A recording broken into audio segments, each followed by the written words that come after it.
Good afternoon, everyone. We are still waiting for folks to join us.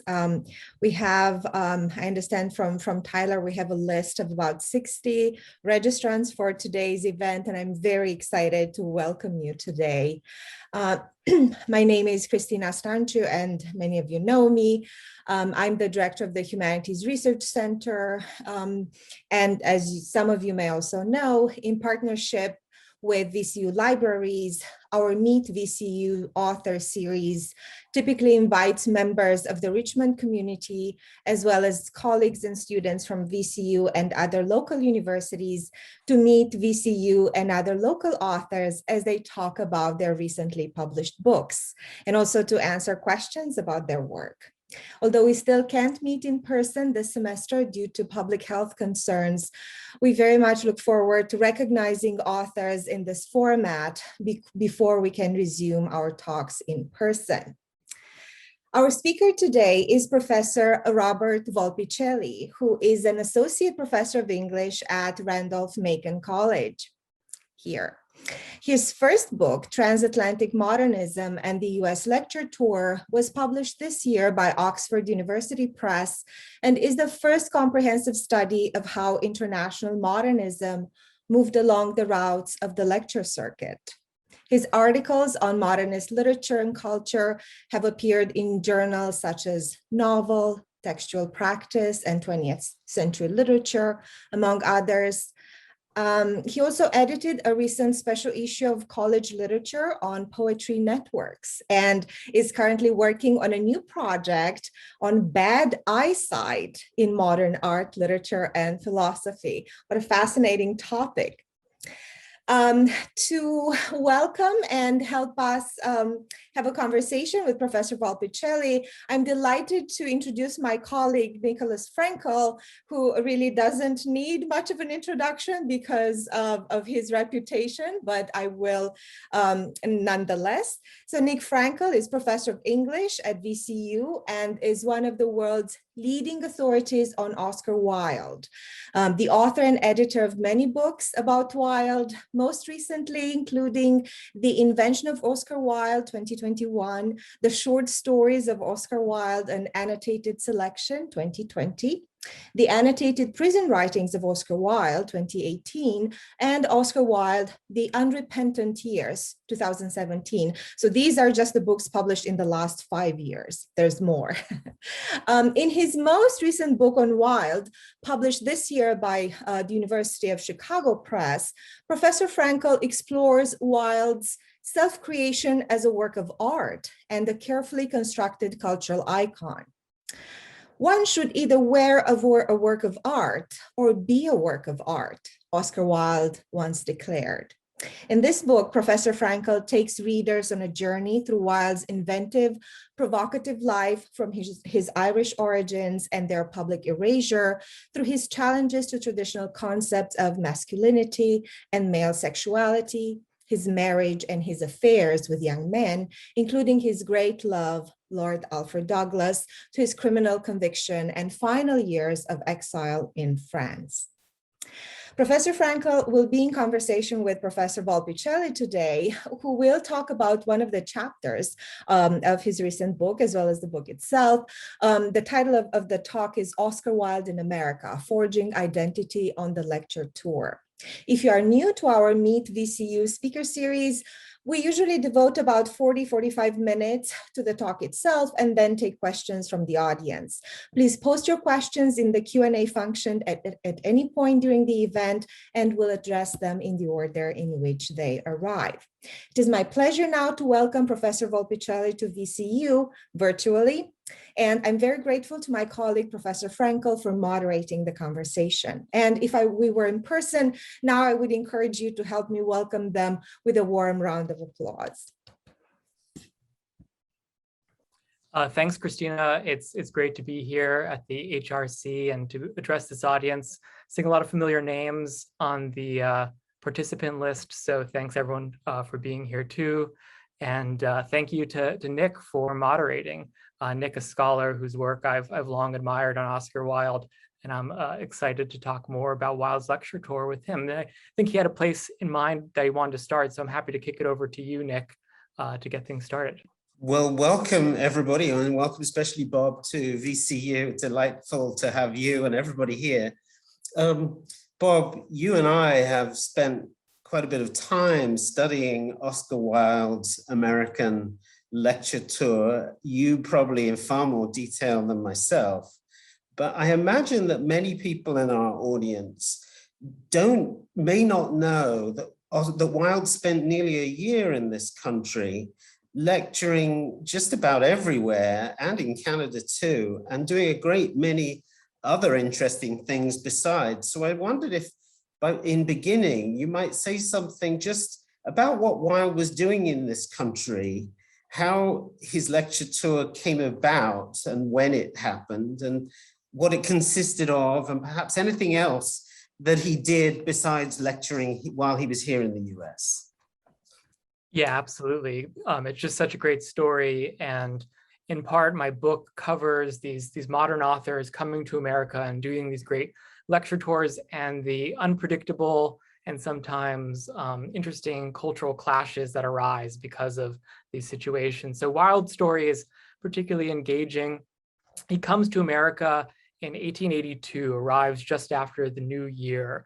And like you said, spends almost a year going around the country, giving these lectures, these talks to audiences all over different parts of America and Canada too. But this wasn't originally the plan.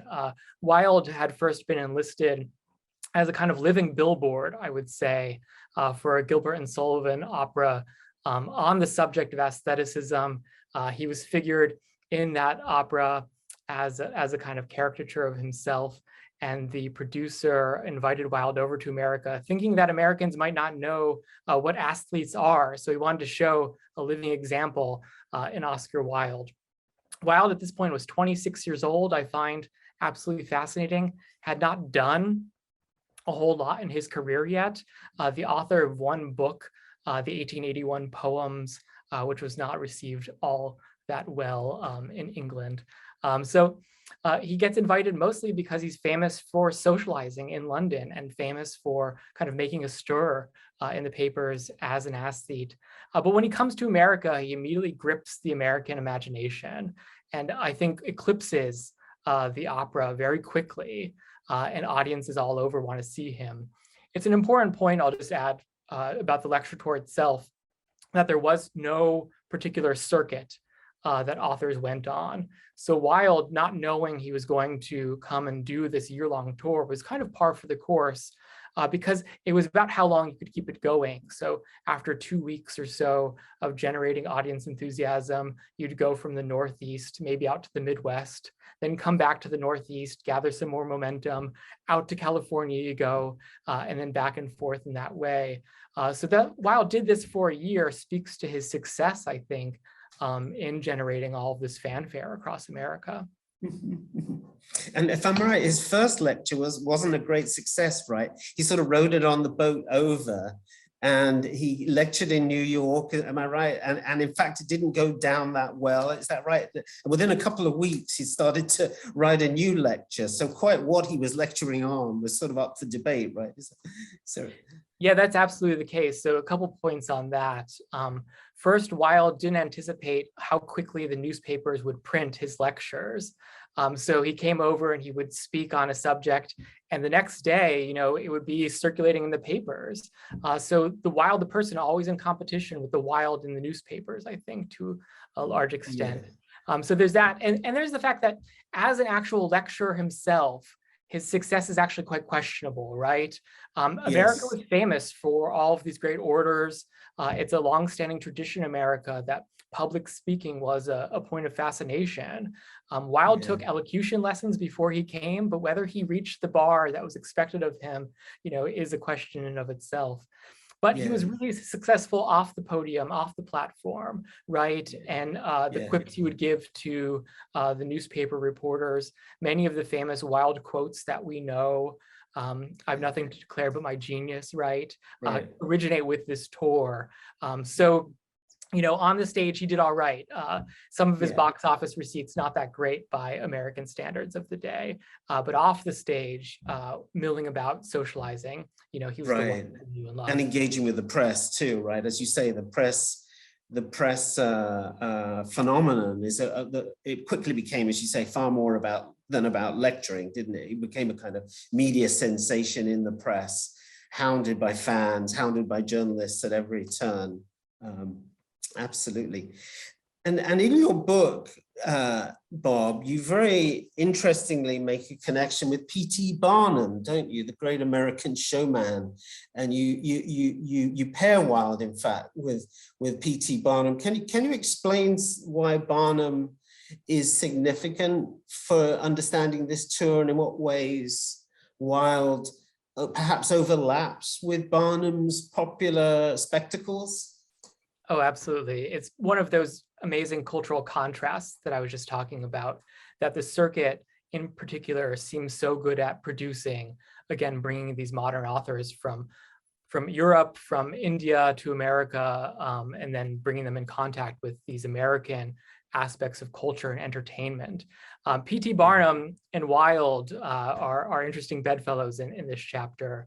Barnum is the most famous American showman during this period.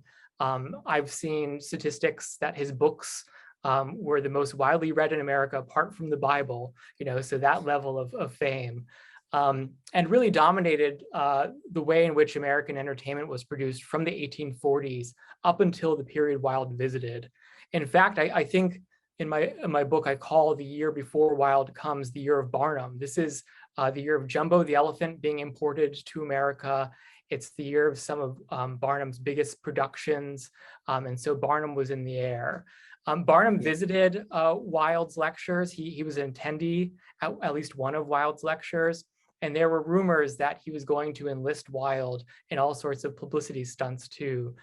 One in particular, that he was going to have Wilde ride down the street on Jumbo the elephant as well. Why they seem to come into contact with one another in my chapter is because I think critics have focused on Wilde and his celebrity and how good he was at forging this kind of signature identity. But in a lot of respects, he was one of many what you would call living curiosities being produced in America at this time. And that's the way that American newspapers referred to him a lot of time, as a great curiosity that you have to go see. Barnum was a strategist when it came to entertainment, who specialized in creating these curiosity objects, these exotic objects that would fuel public debate. Some of my favorite examples are the Fiji mermaid, which was the skeleton of a monkey in actuality sewn to a fish, but Barnum was presenting it as a mermaid. The other word from the day that would be useful here is bunk. Whether or not this was true is something that people would pay money to go see and then argue over. Little Tom Thumb was another living curiosity at the time. And so Wilde really fit alongside these other figures who kind of drew attention for their exotic presentation, their strangeness. Certainly Wilde, as again, this kind of international author, fit this bill on some level. And Americans were curious to see him for that reason. Yeah. Let's go into Wilde's curiosity a little deeper, his exoticism in just a moment. Just staying with Barnum for a moment. Am I right too that Barnum had a hand in sort of developing a culture of an audience for a culture of self-advancement and self-improvement, and so that when Wilde came onto the lecture stage, he was some ways fitting into this culture of self-improvement. Is that right? Can you speak to that too? Sure. I think the language that would be more familiar to us would be self-help. But during the 19th century, the discourse of the day was one of self-improvement or advice lectures. And these Americans, the kind of Protestant middle-class work ethic American audiences would flock to. Every town had a lyceum. And on Saturday nights, Americans, believe it or not, would go to hear lectures on self-improvement. Now, they were interesting because when we hear self-improvement, we often think of bettering oneself, establishing one's character. And this was part of the self-improvement landscape for sure. But a figure like Barnum really complicated this because, of course, Barnum was all about commercial success and rags to riches sort of capitalism. So that Barnum was the one who became known for this self-improvement discourse is a little bit odd on some levels. I think Wilde gets introduced to this landscape of self-improvement, immediately learns how to parrot the language of it to a certain extent, to show up, to pay your ticket at the lecture and to become a better person. Because in his lectures, you hear him say things like, the secret to life is art. Art is the secret to success. He was almost selling it like a snake oils tonic, right?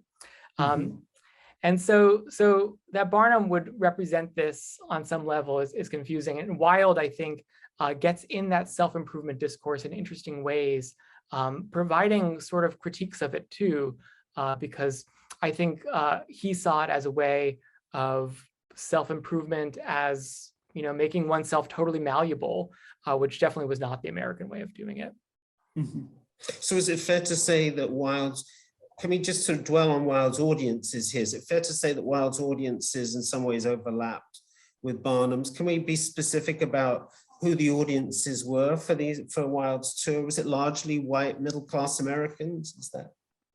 Yes, I think absolutely. Lecturing was such a middle-class genre, and it was often women audiences who would collect around the lecture in particular.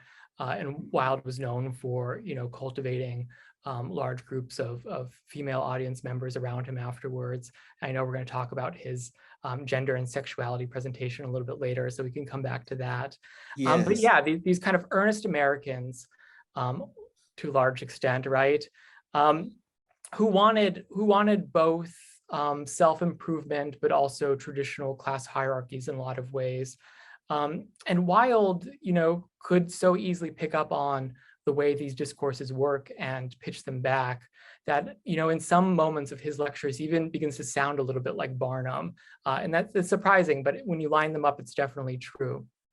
And of course, it's important to state, isn't it, as we've already hinted, that the lectures reached a far larger audience and a far more diverse audience through the press. As you say, the lectures were often reprinted, reported in a lot of detail in the press and through the media and through various media spin-offs too. Wilde and his lectures are reaching a more diverse readership than those physically in the lecture theater. Is that fair to say? Yeah, absolutely. And it's one of the strategies that Barnum develops in particular, using mass media of the day, which was the newspaper, to get people to be curious over his attractions. He would do this by describing how great and curious they were in the papers and not describing what they were. To a certain extent, this was the same case with Wilde. People were always questioning who Wilde was, what Wilde was, and this would draw the audiences. So you actually had newspapers saying things like, the circus is in town today, and so is Oscar Wilde. Pay for your ticket and make your choice, because they were so similar in that respect.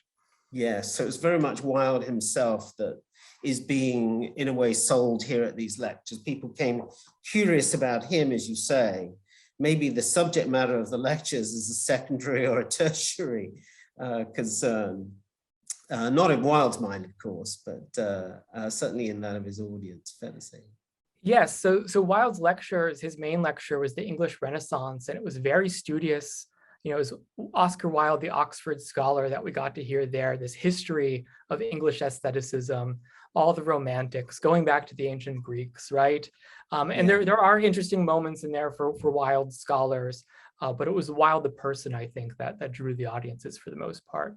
His other famous lecture during this time period was about home beautification, and again, the cultural contrasts come to mind because you have Wilde talking to audiences in places like Leadville, Colorado, to miners about beautifying their homes. Whether or not they were actually interested in that is another question. But the home beautification angle, again, speaks to Wilde's cultivation of a female audience, perhaps, and has that sort of domesticity in mind.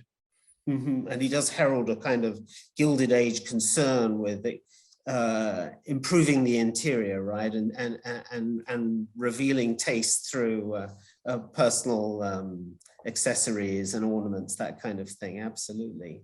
Yeah. Let's talk. Go ahead. Yeah. Oh, sorry. Yeah, just to tag on to the curiosity aspect one more time. And again, it was all about fueling debate, I think, because some Americans would genuinely go to hear these kind of lectures on advice. We're genuinely interested in cultivating a beautiful life, you know, in the way that you're talking about this Gilded Age improvements. Yeah. And others went, you know, because they wanted to tear Wilde down, and they weren't actually interested in it. And he fit the model of the caricature that they would want to kind of lambaste, right? Yeah. Right. Yeah. So let's talk about Wilde's identity. Wilde as an object of curiosity to Americans, and Wilde maybe pushing the envelope of identity, particularly personal identity, particularly for a man. Coming first of all, of course, Wilde is lecturing, what, 15, 16 years after the Civil War, with this massive massive cataclysm driven by racial concern, the abolition of slavery. Can we talk to, first of all, where Wilde intervenes in this history of American race relations, how Wilde was perceived, how Americans read Wilde racially and ethnically, and similarly, and just as importantly, how did Wilde approach America's very entrenched racial and ethnic hierarchies? Can you speak to this at all? Sure. And of course, the postbellum period is one in which these racial categories are newly stratifying, especially around immigration. So Wilde, just to cover this basic fact, is born Irish. He's Anglo-Irish. Comes to America after having lived in England, though, and is more than happy to first be received as an English author. And you go back to the earliest reports in New York, and he's hailed as the great English exponent of aestheticism in that way. And I think Wilde was always eager to allow himself to be read in that general way, because Irishness as a category carried a lot of stigma with it at this time, especially with the flocks of Irish immigrants coming to America in particular. And so the Irish, as this new immigrant class, was often placed alongside African Americans and racialized in similar ways as a denigrated racial class in American society. There is the trope during this period of the Black Irishman and the Simian Irishman too, presenting the Irish immigrant as an ape, to again speak to that racial denigration. So Wilde, when he first arrives, all too happy to be read as English in that way, and even his lectures does some interesting maneuvering around race, around these racial categories. In the earliest lecture, when he first arrives, he says, "We of the Teutonic or Saxon races." Those are interesting categories to evoke for their kind of confusion in particular, and the "we" there suggesting, a certain kind of racial identification with his audiences. As he moves out west, encounters more Irish American audiences, he becomes more Irish and will, kind of put on his Irishness in a lot of ways. So there's this longstanding argument about Wilde in America that he rediscovers his Irishness in America. And I think that's true, but I think in a lot of ways, he's not doing it so authentically so much as opportunistically whenever it suits him to kind of shapeshift around race. Mm-hmm.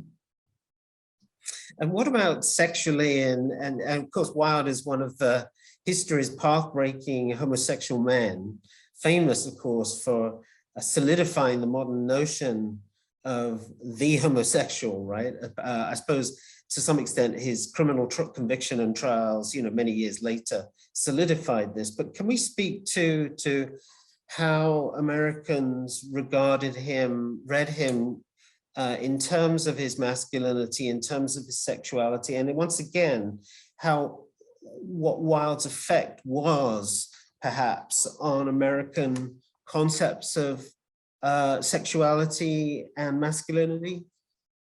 Sure. I think, again, as with race, an ethnicity, Wilde was an interesting destabilizing figure when it comes to gender and sexuality in particular. What's interesting is that Wilde doesn't just undercut notions of masculinity so as to confuse them and to combine them with things we wouldn't readily expect. So you have some American newspapers pointing out how strong Wilde looks and how masculine his character seems to be. It's worth noting that Wilde is a physically large person, over 6 foot tall, 200 some pounds, and there are stories about him too, drinking minors under the table when he gets out west, right? That's a famous anecdote from Wilde's tour. So these things kind of lift Wilde up as a kind of hyper masculine figure. Alongside this, you have other newspaper reports pointing out his fine and glossy hair, his feminine, delicate features. So what interests me most is Wilde's ability in his own figure, again, to shapeshift and to speak to these different categories and to mix them in ways that we don't expect. And of course, certain gender characteristics are often associated with homosexuality or heterosexuality. And again, I think it's Wilde's ability to combine all of these characteristics into one body, to embody contradictions in so many ways that make him such a powerful figure. Because as you're saying, this is a time where masculinity in America is perhaps in crisis. There is a sense after the Civil War of how many wounded male soldiers come back, that maybe masculinity itself has been injured. So for Wilde to come in and to open it up in all of these ways is so interesting and, again, kind of curious. Absolutely. And that, of course, up until the Civil War, maybe even in the wake of the Civil War, the masculine ideal was largely a martial one, right? A slightly militaristic one. The mustachey one thinks of General Custer, Robert E. Lee, Ulysses Grant. It's a heavily bewhiskered, forgive me for saying, but Wilde's clean-shaven face was in itself something radical, wasn't it? In a way, he refuses to wear his whiskers. He has his whiskers cut. It always strikes me as something of a historical anomaly, his face. Yeah, I think so. And you were talking about Wilde as beginning the masculine ideal or the homosexual ideal, this kind of new category in a lot of ways from the turn of the century. In many ways, anticipates our idea of queer subjectivity now too, is the way we speak of it. Queer as in the blurring of categories in contemporary literary theory. This is what Wilde's so good at doing, this combination of different aspects and categories. So challenging the American ideal and challenging anyone to pinpoint exactly what he was ever. This has impressed me in the scholarship, I think, on Wilde's lecture tour, that critics are always very interested in saying whether Americans understood his coded homosexuality or not. It seems impossible for me, looking back at it, to actually pinpoint that. Yeah. I'd have to assume that different audiences understood it differently. But that, I think, is more the interesting point, right? That Wilde could speak to all these different audiences and showcase himself and his sexuality differently all the time. That's right. And of course, that's true in Britain too. I mean, Wilde's sexuality is notoriously fluid at this time, right? He marries within a couple of years of returning to Britain from America. So we speak in a very reified way of Wilde's sexuality, his homosexuality. That's very easy in hindsight, of course, but I think certainly given this stage of his life, and possibly even in his own mind, his sexuality very open-ended, difficult to pin down. I think we need to say, don't we, there's no clarity about him sensing himself as a homosexual in the modern sense. So of course it would be extremely slippery in the eyes of his audiences, quite what and who he represents. Do you want to speak to that at all? Yeah, I think it's a scholarly impulse, right? That we want to see him in a particular way as embodying a particular identity. But the Wilde I come back to over and over on the lecture tour is one who's able to identify differently all of the time. This seems to be his trademark in particular, that he could walk into a region, a particular culture or audience, and become a reflection of that place in some way, to almost move himself aside and to show the audience something about themselves, I think, interestingly, and to do so in a critical way where they get to understand themselves differently in that way. So I think, again, looking back at the lecture tour, critics have been trying to see how Wilde invented Oscar Wilde, the icon, and how, to use Michelle Mendelssohn's phrase, how he made himself, how he made Oscar Wilde. I see him as unmaking himself all the time, right? That the lecture tour is this story of him moving aside and becoming himself differently. Can we come back to his Irishness for a moment? You spoke a little bit already about how he becomes more increasingly Irish as he moves westward.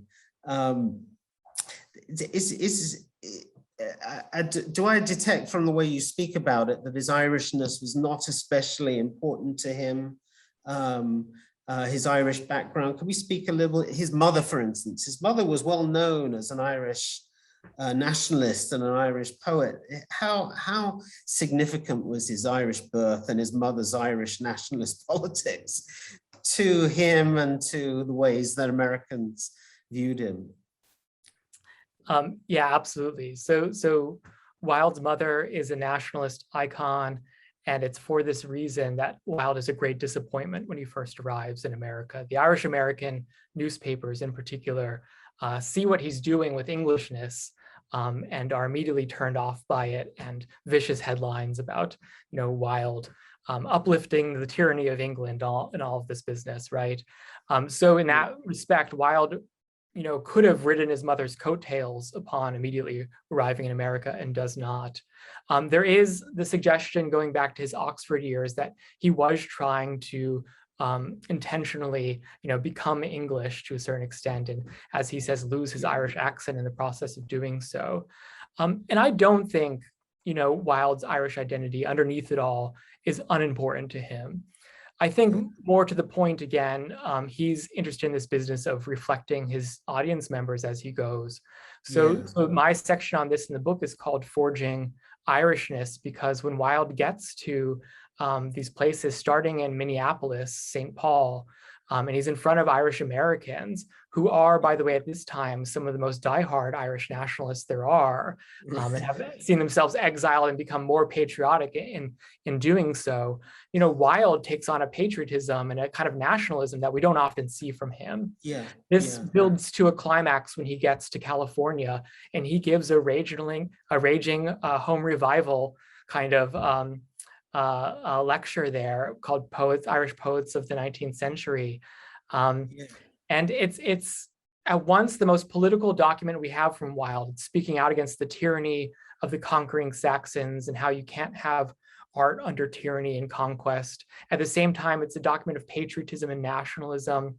And again, this is not Wilde's voice in a lot of ways. And in actuality, it's not Wilde's voice, because he's taking that lecture and he's cobbling together his mother's sentiments. He's cobbling together Matthew Arnold on the Celt, which is just an amazing twist there too. And speaking all of these things, as if it were his own opinion. But Wilde seems to do this best. He seems to take authors and figures from his past and use them to speak through him to reach his audiences.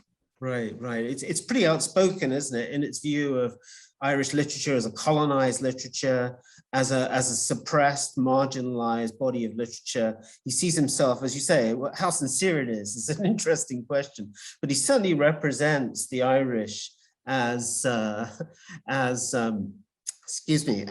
oppressed by the English, doesn't he? And makes a very fierce case for overthrowing the shackles, and he's very rhetorical about it, of course, overthrowing the shackles of English imperialism, which of course would resonate very powerfully, as you say, with American audiences generally, but especially an American Irish audience.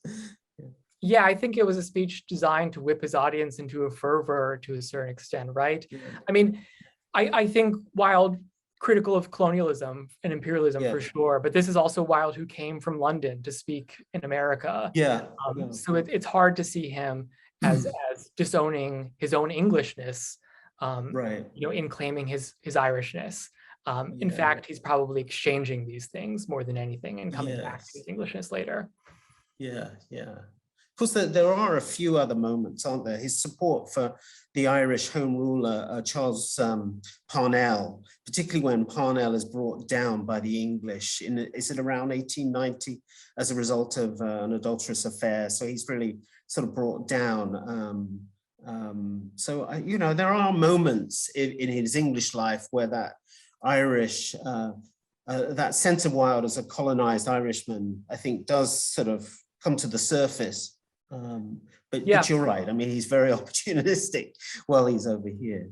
And I think the Anglo-Irish identity in particular, this aristocratic class in Ireland, you know, that was always displaced, is the point about the Anglo-Irish. They're neither English nor Irish, and thus in that sense always kind of homeless.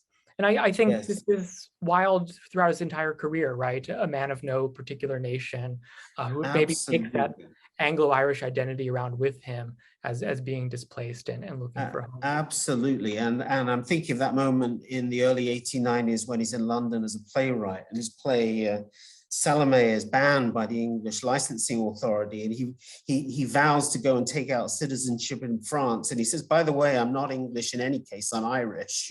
So once again, it comes briefly to but you're absolutely right. He's really there's no sense of a single national identity, a single national home, is there in Wilde's identity? No, certainly not. And in some ways, I feel like, you know, the circuit that he was on, the lecture circuit, is such a great representation of how he lived more generally. Because as you mentioned at the top of the lecture here, you know, Wilde was in America for close to a year. Could we say then that he lived in America? You know, I'm not quite sure, but that's a long time to be touring around. And it's hard to understand then what his relationship to the place is. But that sense of movement that came with the circuit certainly undergirds almost all of Wilde's life. Sure. A final question. I don't know how much longer we have, but a final question on Wilde, perhaps. Do we have about 10 minutes left? Is that right, Christina, Tyler? Maybe one last question on Wilde. I want to look at a couple of images in a moment too, but I also want to ask you a few questions about the book more broadly. But while we're just staying on Wilde, can we say how Wilde viewed America? Is that too simple a question to answer simply? I think in some respects, he admired its rawness and its potential, right? And this was actually true of many of the lecturers who would come over from different places as they made their way out to places like California, impressed with its beauty, its expanse. It looked to them like ancient Greece to a certain extent. I mean, this was the kind of new classical location in a lot of ways. So the rawness spoke to a newness, I think, to getting away from tradition, the tradition that maybe Wilde saw himself as being hampered by in England. There's a great kind of air of possibility to America in 1880s for sure, right? Yes. And at the same time, a great air of crudeness too. I think Wilde, you know, at certain points was disappointed with the lack of taste and cultivation among Americans. There was a great quote that I was just remembering with some of my colleagues, you know, before we started. Wilde said something like, Americans might not be the best dressed people in the world, but they were certainly the most comfortably dressed. You know, and that sort of backhanded compliment, I think, speaks to the way he saw America. Yes, and if I'm not mistaken, he says the best dressed Americans he met were the miners in Leadville, Colorado. Of course, he had a wonderful time going down the silver mine in Leadville, where they, I guess, banqueted him at the bottom of the mine, right? They had this huge banquet with a lot of whiskey, and he drank the miners under the table, purportedly. But he said the miners, if I'm not mistaken, were the best dressed of all Americans because it was entirely comfortable clothing that they wore. You're absolutely right. The West, he seems warmer to have warmed to the West more than to the Northeast, at least, as he found Baltimore and Boston and New York very uptight for him. And I think, you know, the idea was that a lot of those New England cultures, to a certain extent, were copying English and European fashions, and Wilde, like many visitors to America, would need to look west to find something that was more authentically American in that sense. Do we have time for me to ask you just a couple of questions more broadly about your book, Getting Away from Wilde, just for a moment? You talked a little bit about the circuit, the network. I think Christina mentioned that one of your projects has been to describe poetry circuits, poetry networks. Can you explain something about how you understand the circuit or the network? Absolutely. So again, the book as a whole treats modern authors who are known for being elite, difficult, and experimental. And they're unlikely pairing with this lecture circuit in America. Unlikely because the lecture circuit was extremely popular and extremely diffuse throughout American culture throughout the late 19th and early 20th century. I describe it in the book as being an early mass media, actually, in American culture, because these lecturers would travel around and say the same things to different audiences and thus unite the country as a kind of whole. Extremely popular, as I was saying before, Americans on Saturday nights would go see lectures on almost every subject. It was general knowledge back then. So you'd go and hear people talk about honeybees and then John Milton afterwards. So in that sort of way, it kind of, in my mind, anticipates something like digital culture even in its diffuseness and also fractured way in which it approached knowledge.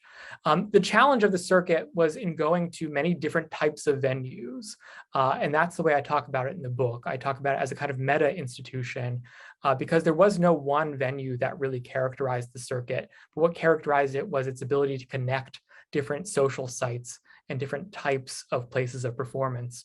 Wilde's a great example of this. He would speak at town halls, opera halls, theaters, and American universities, right? So you had to again, be able to accommodate all these different types of audiences as you went from one to another. And this is not something that normal people think of with modernist authors who usually had very refined and small audiences, from only this or that publication. But they had to learn and learn quickly when they got into the circuit how to do this broader, more culturally diffuse work. Mm-hmm. And at the same time, I presume it's transatlantic. It's transatlantic modernism. Is it fair to say that modernism, the way you're characterizing modernism, is a post-national and international transatlantic phenomenon? Can you speak to the concept of the transatlantic? Absolutely. And there were, and it should be pointed out, domestic authors from America going around and doing these lecture tours. But for the most part, the big long tours had to do with international authors. And that's because the circuit not only connected these different regions within America, it was that sort of cultural network, but it also connected America to other places. So during the late 19th century, the way in which America was connecting with Europe and beyond was by lecturers coming to America to speak on their cultures. In doing so, they would have to represent their cultures in very stereotypical ways. So when Yeats comes later on, he's an Irish diplomat, basically speaking to presidents about Irish politics. Rabindranath Tagore, the Indian poet, comes and he represents the entire East in that way. So not in unproblematic ways do these lecturers come, but the lecture tour is certainly America's connection point to the rest of the world. And this is the point too, where America is kind of finding its own legs as an empire. So its ability to attract these lecturers, these different authors, speak to its new central place in the world's economy, the world's cultural economy, right? That it could pull them in like a magnet from all these other places. Not so far removed from today as we might think.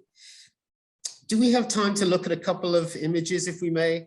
Sure. I think we've already mentioned, haven't we, Bob, that the press was absolutely essential to Wilde's lecture tour, and that not only was the attentions of the press, the attentions of the press were really part of what really turned Wilde into such a media phenomenon in America. And of course, that meant that a proliferation of images were associated with Wilde in his lecture tour while he was here. I thought we might look at just a couple of these images and just comment on them if we may, beginning, let me see if I can bring it up.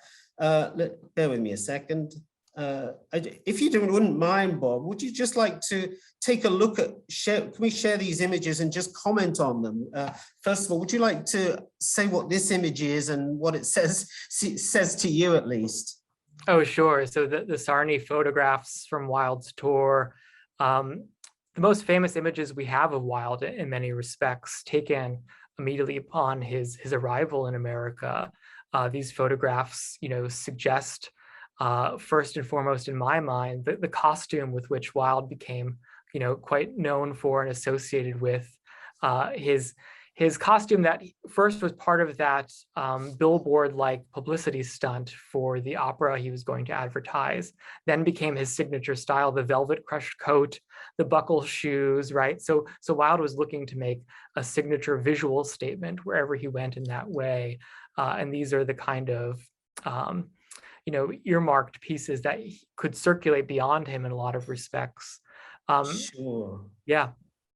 And the hair and the face and the incline of the head and the posture of the hands there, of course, all rather untypical, aren't they, of many men at this time.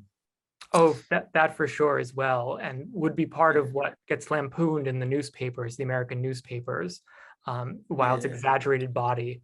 It reminds us that the lecture tour is about the author's body in the way the author's body was being shuttled from place to place again. Yes. And that the author's body was what audiences were coming to see, sometimes apart from the lectures themselves, right? To be in the physical presence of the person. Yes, yes. Who wouldn't be interested in seeing that author's body when dressed like that? Here's another image, if I can find it on my own computer. Bear with me a second. Sorry. No, it's fine.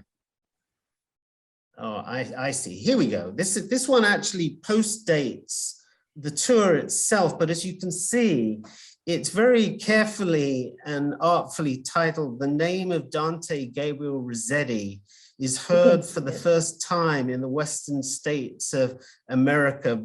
It dates from 1916. It's by Wilde's friend, the cartoonist and satirist Max Beerbohm. Would you care to comment on this image? Nick, we can't see that image. I'm sorry. Oh, I'm sorry. We're still on the previous one. Oh golly, let me try again. Sorry, that's sorry. Let me start a new share. That should work. How's that? Does that work? Yes. Oh, there we go. Yeah, so going back to what we were just saying about Wilde on the tour, he first begins as a caricature of himself in a lot of ways, putting himself out there, thinking about his visual presentation, quite explicitly. Part of that, in a lot of cases, set up for the caricature of himself in all sorts of different representations afterwards.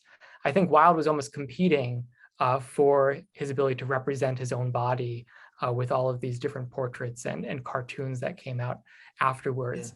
Now the bigness of Wilde's body impresses one immediately with this caricature here, right? And that goes back to the aesthetes being known as the fleshy school of the 1890s in particular, and is another connection point to P.T. Barnum, and one of the reasons why Wilde was comically and quite crudely associated with Jumbo the elephant. So here, the oversized body holding rather daintily Wilde's signature flower, the lily there, which was another trademark of his when he came to America. Amazing how he could generate all of these trademark-like statements. Amazing, too, how they proliferated in so many different images, as you said, though. Yes, and all the beards on the American men, most conspicuously, I suppose, Abe Lincoln there. Let's see, we've got time for one or two more. Bear with me a second. Now, this image, of course, bear with me.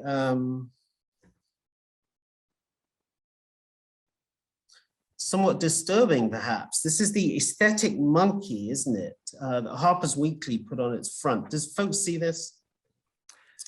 This came up. And so going back to Wilde and race, right? So in the criticism on Wilde's tour, this image gets brought up a lot.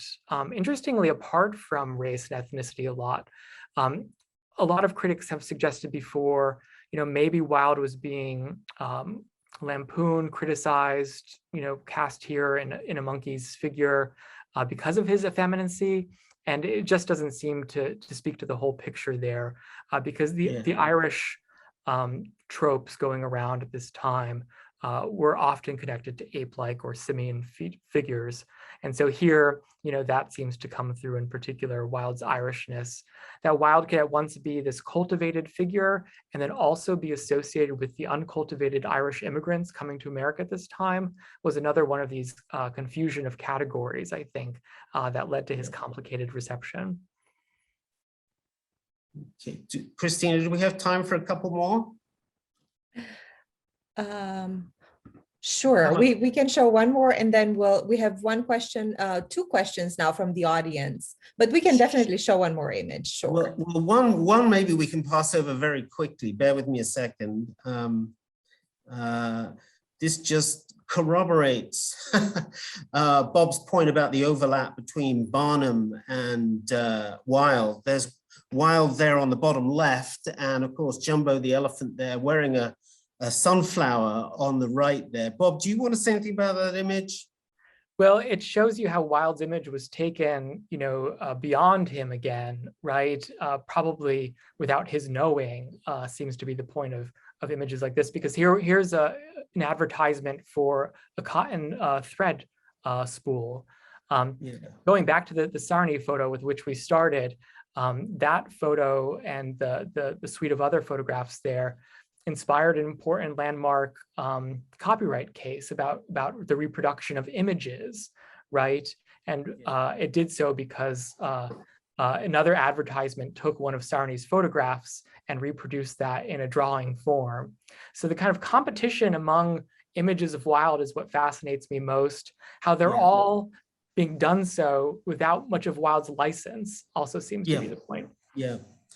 And if I may, one more image, which I think I really do want to end with one that focuses the question of race and perhaps the fear among certain Americans that Wilde will unleash a powerful eruptive force among African Americans. Here is, let me see if I can just center this image a little bit more. The aesthetic craze. Bob, do you want to speak to this image? Yeah, so it certainly goes back to the associations of Irishness with the sort of Blackness too, right? And how I think the certain entertainment category that Wilde was associated with was an entertainment category also associated with race. So Barnum's curiosities were often racialized. Many of them, the famous What Is It, for example, was about the half man, half animal liminal species. So Americans were always playing out anxieties about race through entertainment. And I think Wilde's circulation into this space, then associated aestheticism with the sort of entertainment and living curiosities that were going around in America. And aligning Wilde's aestheticism with racial otherness, as you say, as a kind of eruptive, uncontainable force for white America, right? I mean, I think so. We've seen how Wilde could disrupt all sorts of categories. And then to do that in America, that was firmly trying to establish these categories would be kind of catastrophic from a certain point of view. Yes.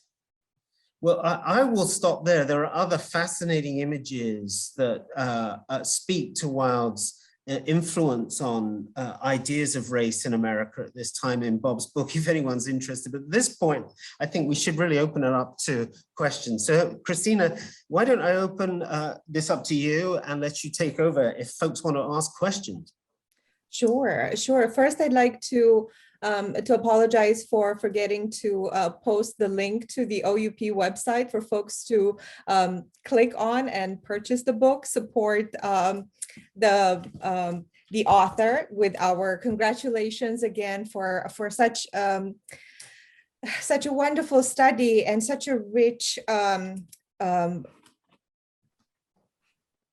book that really puts the circuit tour in a completely different light. And I really appreciated the situation of Oscar Wilde in the American one-year tour in the racial and ethnic context of the time, and your analysis of images. So if Tyler could give us the chat link available to everyone, so you could click on that image. We can go to the Q&A next. We have one comment first, Daniel Novak, not a question, just pointing out that the ape staring at the sunflower echoes an early Du Maurier image, an aesthetic midday meal. Any comments? It's not a question, so. And then while folks continue to type their questions, Mariah Crawford asks, did Wilde have experiences with hostile or unruly audiences at all in America during his tour? That's a great question. And the answer is absolutely yes. The context in which Wilde was circulating, again, was not always the most highbrow context. And what's surprising, actually, is that undergraduate audiences were some of Wilde's most unruly audiences. When Wilde spoke at Harvard, for example, a bunch of Harvard undergrads dressed up as Wilde and paraded down the aisle as he was speaking and disrupted his speech. And then, too, getting back to the categories of entertainment during this time, and how they were often problematically racialized. Part of that disruption involved dressing up a janitor too in a minstrelsy costume and using that to disrupt the lecture as well. So it was a Barnum-like show wherever Wilde went, and that included these unruly audiences. Students at Yale, not to be outdone by their Harvard peers, did something similar, and so too at Rochester. So college troubles for Wilde. And the police were called in Rochester, is that right? There was a full-blown riot sort of erupted in the hall. Yes, and Wilde prepared, for the future disruptions and had barbs to send back at the students. But one can't underscore enough, I don't think, that these lectures that were disrupted were the most successful in some respects, right? Given the fact that the idea of producing sensation and spectacle was the goal to a certain extent, these were what stories would circulate most in the media. Mm-hmm. And because you mentioned students, and we have both undergraduate and graduate students in our audience today, could you speak about any aha moments in the archives, or any of those generative moments that led to a new path in the writing and rewriting of the book? Sure, yeah, it's a book that's very much based in archival research specifically, which is hard to do right now during COVID, but getting easier, as the months go on. So hopefully it continues to do so. But it was a challenge because the circuit being so dispersed, the archive for the circuit is also dispersed. So there's no one place that collects all of Wilde's ephemera, for example, or the other lectures that I'm dealing with in the book. And I had to go to some 12 different archives physically, and many more than that through the digital collections to collect the different parts and pieces of this book. From the archival angle, most challenging part of capturing a sense of the lecture tour, and Nick probably knows this too, is how the lectures themselves would change from place to place. So giving a lecture once, Wilde might make an amendment that he says for his next audience. Probably impossible to capture all of these details, right? But you can, through certain notes being made or different typescripts of the manuscripts, get a sense of which lecture was which place. Mm-hmm. Mm-hmm. Thank you so much for that. Mason Patterson asks, did Wilde's reception in America during the lecture tour impact American perception of him during his criminal trials? Oh, that's really interesting. I think Nick would probably know more about that reception history than I would, but it certainly speaks to Wilde's long history of courting notoriety in the kinds of brazen ways that would later get him in trouble, right? Kind of going headlong at it rather than shying away from it. I never looked back to see how later on Americans were thinking about Wilde in this longer wake, because of course, more than a decade passes in between the early Wilde we get in 1882 and the Wilde associated with those later trials. Nick, did you ever come across anything? Well, you know, it's an image that, excuse me, it's a question that has particular appropriateness for his novel, The Picture of Dorian Gray, which scandalized the English, the British. The British were really up in arms about the publication of that novel because they felt it overstepped the bounds of acceptable representation of male masculinity and male sexuality. They felt, you know, that it represented male homosexuality more openly than they would tolerate, or indeed any other text had done, arguably, since Shakespeare's sonnets. In America, by contrast, and it's worth remembering that that novel was published in America by an American magazine in Philadelphia, Americans didn't see what all the fuss was about. They were not so up in arms. I think they were far more accepting of Wilde generally, and perhaps far less uptight than the British were about sexual codes, sexual behaviors, sexual conventions. And Wilde certainly seems to have felt that there was an openness to gender categories, sexual behaviors in America, and famously celebrated American women and American men, that was just missing in Britain. So I feel that Americans treated him far more openly and acceptingly than the British ever did. Certainly the English, maybe the Irish too. I think this is all the questions we have, unless anyone else would like to ask one last question. I also see that we are at the end of our time here. So just to make sure we stay on track, Nick, if you'd like to say anything at the end before I take it over. Well, just to thank you, Christina, and once again to thank Bob especially for sharing his work with us in this environment. It's just a pleasure to be able to engage with him and his work in this medium. But I also want to thank Christina and Tyler for so ably putting this on, and indeed everybody coming in, especially for your questions. And our chair of the English department, Catherine Gracia, just chimed in to say, fabulous conversation, really interesting.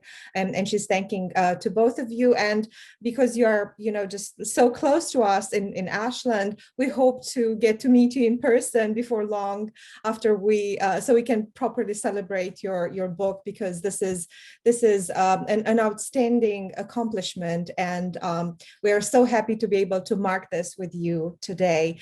So many thanks to you, both of you, for making this such an interesting session, and also those of you in the audience who stuck around. We're also recording this event, so many thanks to those of you watching after, and also to Tyler Conrad, the person behind all this, who is always helping us behind the scenes. And again, huge congratulations to Bob on the publication of this important book.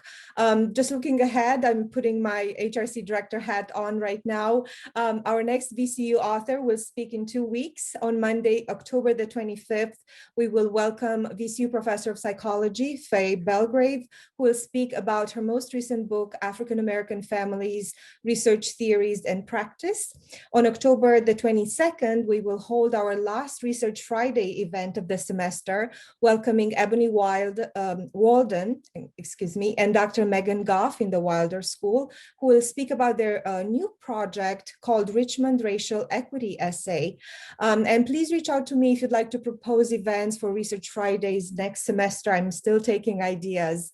Looking ahead to November, Indigenous History Month, please mark your calendars for Thursday, November the 11th, when we'll welcome here, also virtually, Professor Roxanne Dunbar-Ortiz, who will speak to us about her most recent book called Not a Nation of Immigrants, Settler Colonialism, White Supremacy, and a History of Erasure and Exclusion. And I look forward to seeing many of you at these events as well. Thanks so much for supporting the HRC, and good night. Hey, everybody.